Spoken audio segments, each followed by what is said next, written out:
अद्याप देखील 8 जणांचा शोध लागला नाही. कशा प्रकारे शोधकार्य सुरू आहे? शोधकार्य आपण पाहत आहात. सुदैवाने पाऊस नाही आहे, त्यामुळं जलद गतीने चालू आहे. परंतु याच्यापेक्षा जलद गतीने करण्यासाठी आता प्रशासनाला सूचना देण्यासाठी आम्ही आलेलो आहे. यंत्रणा तुटपुंजी पडताना दिसते. अधिकची यंत्रणा राबवून शोधकार्य जलद गतीने करावं अशी नातेवाईकांनी मागणी केली. यंत्रणा वाढवण्यात येणार आहे. नक्कीच त्यांची मागणी रास्त आहे. खूप जास्त काळ उलटून गेलेला आहे, परंतु आता इथून पुढे अजून जास्त जलद गतीने काम करून लवकरात लवकर त्या नागरिकांना बाहेर काढण्याचा प्रयत्न करू. जे कर्मचारी जखमी आहेत किंवा अजूनही काही नागरिक या ठिकाणी आले आहेत, त्यांना प्रशासनाच्या वतीने काही मदत वगैरे देण्यात येणार आहे का? जखमी पेशंटला मी आत्ताच भेटून आलो आहे. सर्वच्या सर्व 6 पेशंटला भेटून आलो आहे. त्यांच्यावर योग्य रीतीने उपचार चालू आहेत. डॉक्टरांनाही सूचना केलेल्या आहेत आणि अँटनी ग्रुप ज्यांच्या संस्थेमध्ये ते काम करत होते त्यांनाही सूचना केल्यात की जखमी पेशंटकडे बिलकुल दुर्लक्ष होऊ नये, त्यांच्या आरोग्याची काळजी घेण्यात यावी.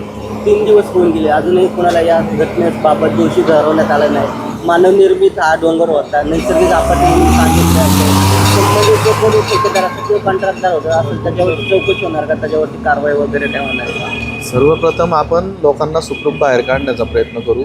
त्यानंतर अशी घटना पुन्हा घडू नये यासाठी मुख्यमंत्री साहेबांपुढे मी आज संध्याकाळी भेटणार आहे. त्यांना संपूर्ण घटनेची माहिती देणार आहे आणि जर काही त्याच्यात चुकीचं घडत असेल तर त्यावर नक्कीच कारवाई होईल. गेल्या कित्येक वर्षापासून अशाच प्रकारे हा कचरा रिंगवर उभारला जातं, मात्र कुठल्याही प्रकारचं याच्यावरती बायोमायनिंग केलं जात नाही.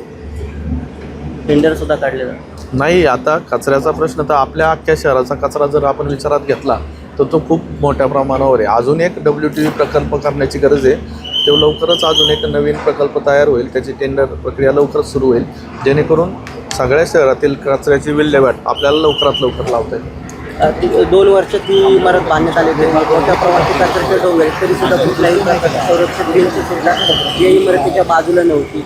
जो कोणी या इमारतीचा कॉन्ट्रॅक्टर असेल त्याला काय त्याच्यावरती काय गुन्हा वगैरे दाखवला नाही का? कारवाई वगैरे आपण सर्वप्रथम नागरिकांना इथून बाहेर काढू, त्यानंतर याबाबत आपण सकारात्मक पाऊल उचलू.